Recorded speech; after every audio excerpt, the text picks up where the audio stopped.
This weekend we had West Creek High School hosted a elementary chorus festival, and we hosted students from 9 different schools in the county. Barker's Mill, East Montgomery, Hazelwood, Sango, Barksdale, Glen Ellen, Liberty, West Creek, and Woodlawn. And you know, they rehearsed with their music teacher for about a month and a half on an individual basis. And then they all got together on Saturday, and we you know, pieced it together. We had a guest conductor come in from Chattanooga, Vic Oaks, and he worked with them all day, and they put on a concert that evening. So they really only had one day of rehearsal before they put on a concert. And one thing that's really important when you do chorus festivals like this is the students have to be prepared. If the elementary teachers don't have the students prepared, then on days like Saturday you spend the entire time learning notes and rhythm as opposed to being able to create music. And Mr. Oaks really commented several times about how well the students were prepared, and it was really nice to watch him work with the students and get the best out of them that he could in really such a short amount of time, and he did a great job. The payoff for these students, hopefully, is that it enables music to become a part of who they are.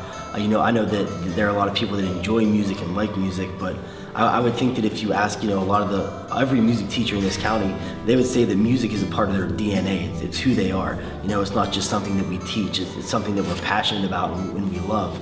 And the goal for an elementary chorus festival like this is to get that into the students at an early age. And it's just about making music more than just what they hear on the radio. It's about making it, you know, a part of who they are and really developing a passion for, you know, good musical literature and good musical experiences. When you look at a piece of music, you're really doing a lot of things at one time.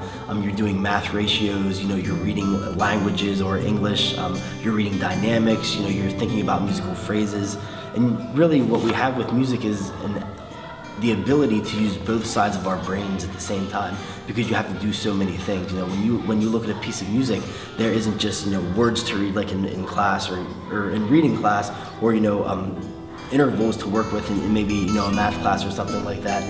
But, you know, you have to be doing all that stuff at the same time, and because of that, you're actually using both parts of your brain.